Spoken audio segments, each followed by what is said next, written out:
Hello students, हम लोग discussion कर रहे थे फीडबैक एम्पलीफायर के बारे में।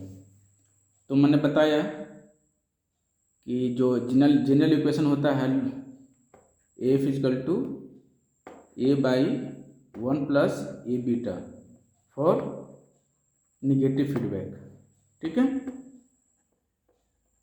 और A by 1 - A beta for positive feedback, ठीक है। तो जब पॉजिटिव फीडबैक का मतलब होता है ऑसिलेटर और निगेटिव फीडबैक मतलब निगेटिव फीडबैक एम्पलीफायर, ठीक है। तो अब इसमें देखिए कि जो ये बीटा जो कहलाता है, ये beta is nothing but loop gain बोलते हैं, ठीक है। क्या बोलते हैं इसको? Loop gain. तो लूप गेन अगर निगेटिव हो तो इस अब देखिए यहाँ पर कंफ्यूज नहीं होना है। अगर हम लोग जनरल इक्वेशन लिखते हैं, ठीक है, जनरल इक्वेशन लिखते हैं, सपोज कीजिए कि मान लीजिए कोई इक्वेशन है x0 / 1 - सपोज ए बीटा ही कर दीजिए, ठीक है। तो ये जनरल इक्वेशन में हम लोग यहाँ माइनस आता है, ठीक है, जनरल इक्वेशन में यहाँ माइनस आता है। तो अगर लूप गेन लिखेंगे, अगर निगेटिव हो गया तो निगेटिव फीडबैक, और लूप गेन अगर पॉजिटिव हुआ तो पॉजिटिव फीडबैक, ठीक है। देखिए यहाँ पॉजिटिव है, इसका मतलब ये मत समझिए, ये जो इक्वेशन एक्चुअली जो आया है, ये इक्वेशन कैसा आया है? A by 1 - minus of A beta, ठीक है ना, माइनस ऑफ ए बीटा, क्योंकि जनरल इक्वेशन हमारा ये होता है, ठीक है, हमेशा माइनस ही होता है यहाँ पे, ठीक है। तो ये माइनस ए बीटा मतलब माइनस ए बीटा हो गया। अगर निगेटिव है तो ये निगेटिव फीडबैक, ये पॉजिटिव है तो पॉजिटिव फीडबैक, ठीक है। लेकिन इक्वेशन में लिखेंगे तो कंफ्यूज नहीं होना, ठीक है। आप देख लीजिए, डिफरेंस देख लीजिए, जनरल इक्वेशन की मैं बात कर रहा हूँ, ठीक है। कभी कभी क्वेश्चन ऐसा भी आता है कि लूप गेन अगर निगेटिव है तो लोग यहाँ पर देख करके उसको पॉजिटिव फीडबैक मार देते हैं, गलत है, ठीक है। लूप गेन अगर निगेटिव है तो निगेटिव फीडबैक, और लूप गेन अगर पॉजिटिव है तो पॉजिटिव फीडबैक। लेकिन जब इसी को इक्वेशन के फॉर्म में डालेंगे तो जनरल इक्वेशन को हमको ध्यान में रखना होगा, ठीक है। जब निगेटिव फीडबैक के लिए निगेटिव डालेंगे तो माइनस माइनस क्या होता है? प्लस हो जाता है, तब ये पॉजिटिव फीडबैक निगेटिव फीडबैक बन जाता है। ये क्या होता है? ये प्लस ही रहता है तो क्या हो गया? तो ये ऐसा वाला कुछ केस आ रहा है, ठीक है, तो ये पॉजिटिव फीडबैक हो गया, ठीक है। अगर बोला जाए कि amount of feedback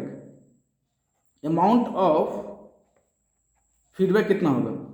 amount of feedback क्या होगा? दिस पार्ट, ठीक है। हम लोग निगेटिव फीडबैक करेंगे तो 1 + ए बीटा, ठीक है ना, अमाउंट ऑफ फीडबैक। अगर इसको लॉग को फॉर्म में करेंगे तो क्या लिखेंगे? 20 लॉग माइनस लिखेंगे 1 + ए बीटा। क्यों? क्योंकि ये डिनोमिनेटर में होता है। डिनोमिनेटर को अगर न्यूमरेटर में करते हैं तो क्या करते हैं हम लोग? उसको निगेटिव लगाते हैं लॉग में, ठीक है, ये ध्यान में रखिएगा। अब देखिए हम लोग बेसिक एम्पलीफायर के बारे में पढ़ेंगे, तभी फीडबैक एम्पलीफायर जो आप लोग को समझ में आएगा। बेसिक एम्पलीफायर करने का मतलब हो गया टाइप ऑफ बेसिक एम्पलीफायर, ठीक है। तो बेसिक एम्पलीफायर हो जाता है कि वोल्टेज से एम्पलीफायर हो जाता है, ठीक है। वोल्टेज एम्पलीफायर करने का मतलब आउटपुट वोल्टेज, इनपुट वोल्टेज, ठीक है।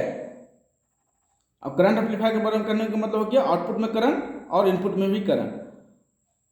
अगर एक और होता है trans resistance and trans conductance, ये दो एम्पलीफायर है, ठीक है।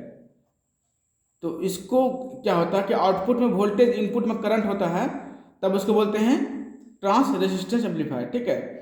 अगर आउटपुट में करंट, इनपुट में वोल्टेज होता है तो इसको बोलते हैं trans conductance amplifier, just reverse. अब देख याद कैसे रखेंगे इसको? तो रेसिस्टेंस है तो रेसिस्टेंस के लिए क्या होता है? V/I, ठीक है। तो आउटपुट में वोल्टेज, इनपुट में करंट। ट्रांस कंडक्टेंस जहां भी आएगा रेसिस्टेंस का उल्टा, ठीक है, तो आउटपुट में करंट, इनपुट में वोल्टेज, ठीक है। तो अब जो है इसका इंटरनल सर्किट कैसा होगा? वोल्टेज एम्पलीफायर का इंटरनल सर्किट कैसा होगा? करंट एम्पलीफायर का कैसा होगा इंटरनल सर्किट? उसी प्रकार ये दोनों कैसा होगा, ठीक है। इसके बारे में डिटेल में डिस्कशन करेंगे, उसके बाद ही हम लोग फीडबैक कनेक्शन में आएंगे, ठीक है, तभी फीडबैक कनेक्शन अच्छा से समझ में आएगा। तो उसके लिए पहले कुछ पॉइंट्स है, देख लीजिए, कभी कभी क्वेश्चन एग्जाम में आते हैं, आप यहाँ पे देख लीजिए।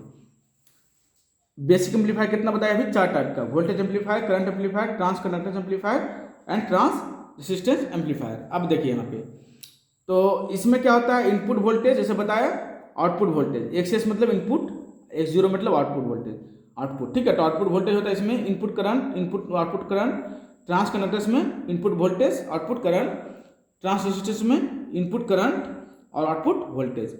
अब देखिए ये क्या है, input resistance in output resistance, ये आइडियल केस लिखा है, ठीक है, आइडियल वैल्यू यहाँ पर लिख दिया मैंने। तो आइडियल केस में क्या होता है कि इन्फिनिटी जीरो होता है, zero infinity, infinity infinity, zero zero, ये भी याद रखिएगा। अब इसको याद कैसे रखेंगे, जो अभी बताते हैं, समझ में आ जाएगा कैसे इन्फिनिटी होता है, क्या होता है जो, ठीक है।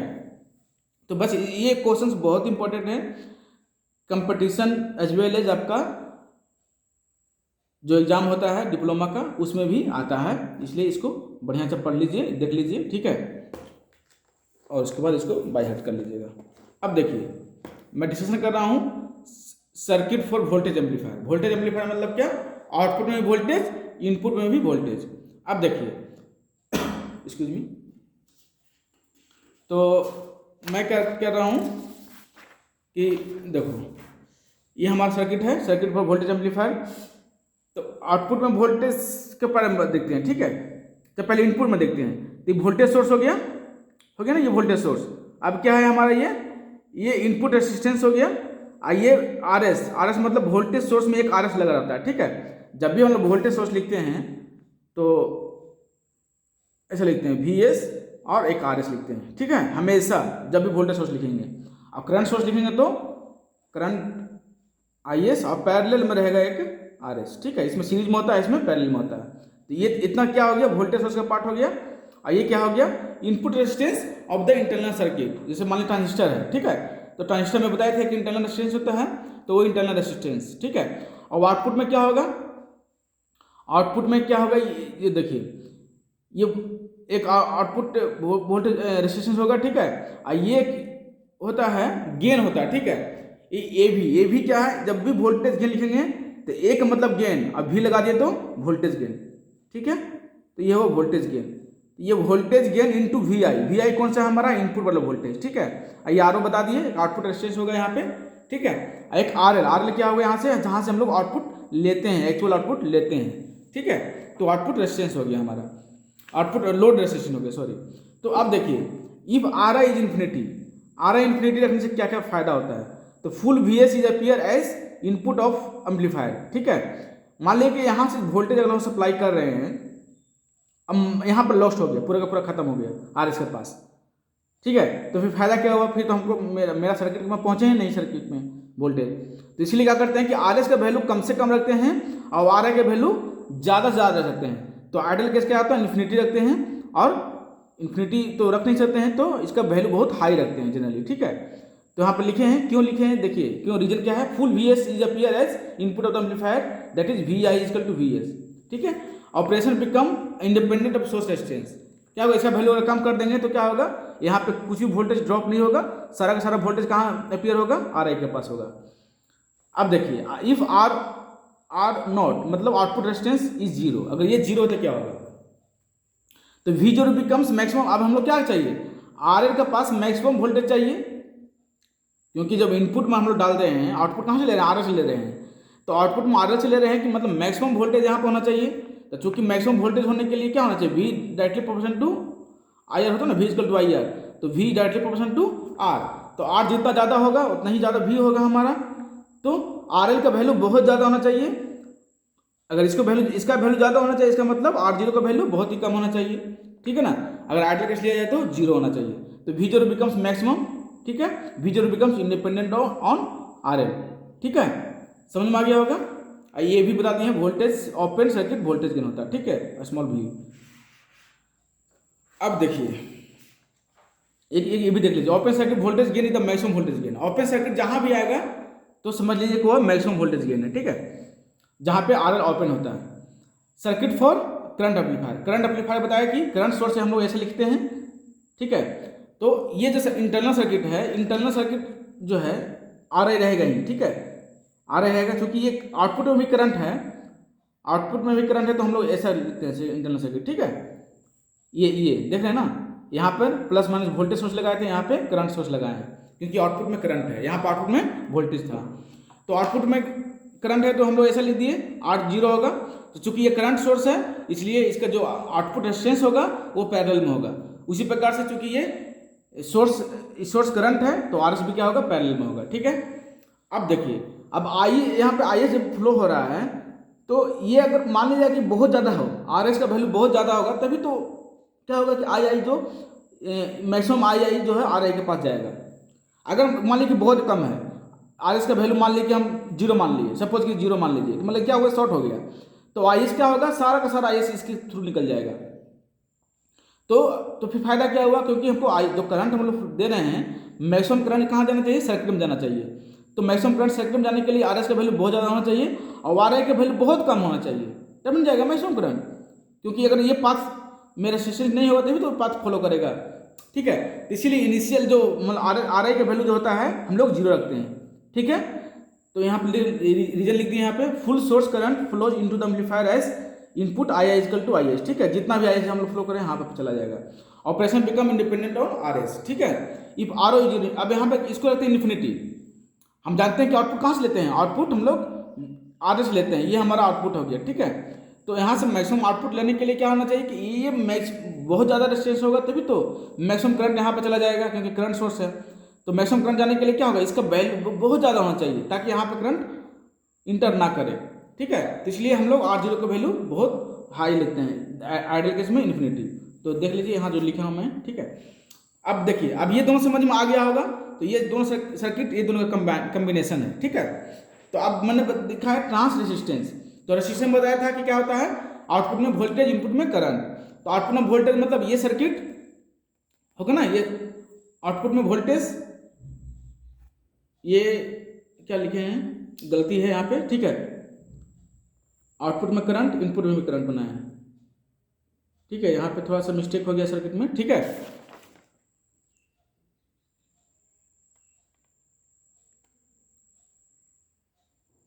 आउटपुट में ट्रांस कंडक्टेंस में आउटपुट में करंट होता है, इनपुट में वोल्टेज होता है। ठीक है, यहाँ पे ठीक है, यहाँ पे मैंने गलती कर दिया। ठीक है, आउटपुट क्या होता है, ट्रांस रेजिस्टेंस आर इक्वल क्या होता है, वी बाई आई। ठीक है, तो आउटपुट में यहाँ वोल्टेज होगा, सॉरी। ठीक है, आउटपुट में यहाँ वोल्टेज होगा, यहाँ पे प्लस माइनस होगा, यहाँ पे आर जो उठेगा। ठीक है, अब सही हो गया, यहाँ पे वोल्टेज सोर्स होगा। अब देखिए, तो इसमें जो गेन जो है ना आर एम से डिनोट करते हैं। ठीक है, इसका जो गेन होता है आर एम, क्योंकि ये ट्रांस रेजिस्टेंस का है तो यहाँ पे आर एम होगा। और इनपुट में क्या है, करंट है, इनपुट में ये सर्किट। ठीक है, आउटपुट में ये सर्किट। क्लियर हो गया होगा। तो अगर इनपुट में ये सर्किट है तो इनपुट रेजिस्टेंस क्या होना चाहिए, जीरो होना चाहिए ना, क्योंकि इसमें इनपुट रेजिस्टेंस जीरो है, इसलिए यहाँ पे जीरो होना चाहिए। आउटपुट में क्या होना चाहिए, आर जीरो का वैल्यू इस केस में क्या है, आर जीरो का वैल्यू जीरो होना चाहिए, इसमें मतलब यहाँ पे जीरो होना चाहिए। ठीक है, तो इसमें बोथ क्या होना चाहिए, इनपुट रेजिस्टेंस एज वेल और आउटपुट रेजिस्टेंस दोनों क्या होना चाहिए, जीरो होना चाहिए। ठीक है, अब देखिए ट्रांस कंडक्टेंस में क्या होता है, आउटपुट में करंट और इनपुट में वोल्टेज। ठीक है, तो इनपुट में वोल्टेज है तो ये सर्किट लगा देंगे, और आउटपुट में करंट है तो ये सर्किट लगा देंगे। अब जानते हैं कि जब इनपुट में वोल्टेज होता है तो इनपुट रेजिस्टेंस हाई होना चाहिए, और आउटपुट में जब करंट होता है तो आउटपुट रेजिस्टेंस हाई होना चाहिए। इसका मतलब both resistance should be infinity ideal case में, और अगर आइडियल केस नहीं लेते हैं तो क्या होना चाहिए, बहुत हाई होना चाहिए। ठीक है, तो आई होप आपको समझ में आ गया होगा ये चीज़। ठीक है, अब जो है मैं देखूंगा फीडबैक कंसेप्ट। तो अगर ये समझ में आ गया होगा टाइप ऑफ एम्पलीफायर, तो ये फीडबैक कंसेप्ट समझने बहुत ही आसान होगा, फीडबैक कंसेप्ट। और उसके बाद मैंने पढ़ाऊंगा टाइप ऑफ फीडबैक कनेक्शन, ये बहुत इंपॉर्टेंट है। अगर इस समझ में आ गया होगा तो ये समझने में बहुत आसानी होगा। ठीक है, अब देखिए मैंने बनाया था सर्किट, कैसा बनाया था, एक ऐसा बनाया था ना, बेसिक एम्पलीफायर बनाया था एक, यहाँ पे फीडबैक नेटवर्क बनाया था। ठीक है, यहाँ से फिर हम लोग आउटपुट डाले थे, यहाँ डाले थे ना, यहाँ पे मिक्सर डाले थे या एडर या कंपरेटर, और यहाँ पे सिग्नल सोर्स, इसी को मैंने ब्लॉक डायग्राम बनाया। ठीक है, एक से लिखा था, यहाँ पे एक साइड लिखा था, यहाँ पे एक जीरो लिखा था। ठीक है, यहाँ पे बीटा लिखा था, यहाँ पे ए लिखा था। ठीक है ना, तो ये क्या हुआ, सिग्नल सोर्स। ठीक है, ये कंपरेटर, मिक्सर और एडर। ठीक है ना, ये बेसिक एम्पलीफायर। ठीक है, विथ फॉरवर्ड ट्रांसफर जो भी है। ठीक है, अब ये देखिए इस सैम्पलर और सैम्पलिंग नेटवर्क, अब ये जो होता है यहाँ पे इसको बोलते हैं सैम्पलर और सैम्पलिंग नेटवर्क। ये तो आउटपुट हो ही गया, तो ये आउटपुट हो गया। ठीक है, अब सैम्पलर से ही हम लोग फीडबैक नेटवर्क लेते हैं। तो सैम्पलर में क्या होता है, सैंपल का मतलब क्या होता है, सिंपल होता है कि जैसे मान लिया कि अब थोड़ा सा कुछ पार्ट होता है, किसी चीज़ का दो पार्ट, मतलब सैंपल, इसका सैंपल क्या है, अगर मान लिया कि राइस लेते हैं, राइस तो राइस का क्या हो गया, थोड़ा सा पार्ट लेते हैं, समझ क्या क्या क्या हो गया, वो सैंपल हो गया। उसी का इसीलिए इसका नाम क्या है, सैंपल। सिंपल मतलब या तो करंट हो जाता है या तो आउटपुट हो जाता है, करंट या वोल्टेज का यहाँ पर आउटपुट क्या हो जाता है, या तो करंट हो जाता है या तो वोल्टेज हो जाता है। तो वोल्टेज और करंट का कुछ पार्ट मतलब उसका सैंपल पार्ट हम लोग क्या करने जा रहे हैं, फीडबैक में डालते हैं। ठीक है, फीडबैक नेटवर्क में डालने के बाद यहाँ पे मिक्सर में डालते हैं। ठीक है, तो आई होप समझ में आ गया होगा सैंपलिंग नेटवर्क क्यों बोलते हैं इसको। जो अब जो है फीडबैक नेटवर्क, ठीक है, बीटा, उसके बाद फिर एक स्टेप यहाँ पे लिखे थे। ठीक है, और उसके बाद यहाँ पे आपका कंपैरेटर और एडर में जाके मिक्स हो जाता है। ठीक है, तो ये समझ में आ गया होगा आई थिंक।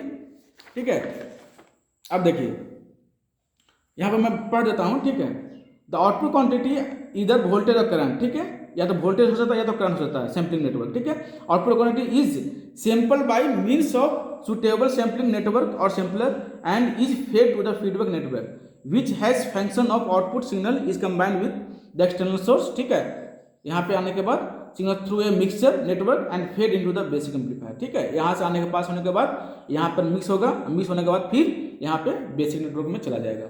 अब सिग्नल सोर्स है, इसके बारे में बता दिया, सिग्नल सोर्स हो गया।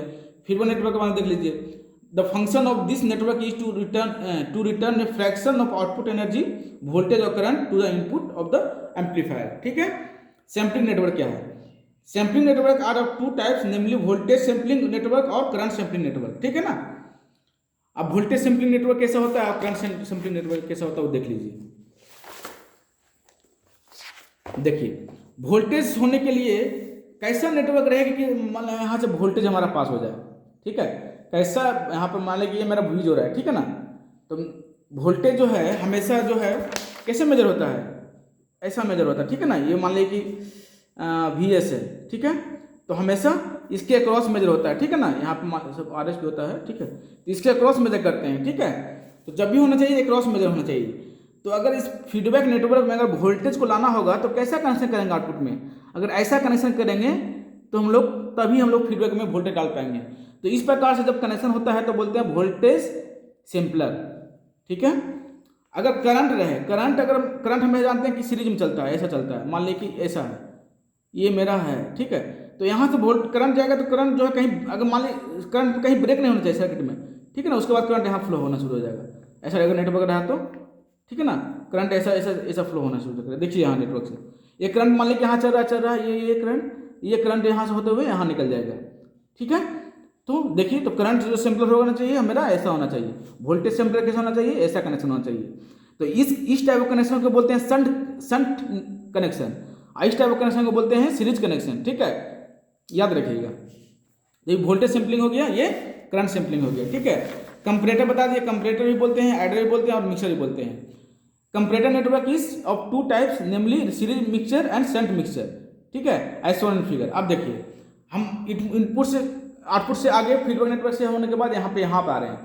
अब देखिए वोल्टेज है, ये VF है, तो VF होने के लिए क्या होना चाहिए, ऐसा कनेक्शन होना चाहिए। तो इस तरह का कनेक्शन जब होता है, मान वोल्टेज सोर्स है, ये RS है।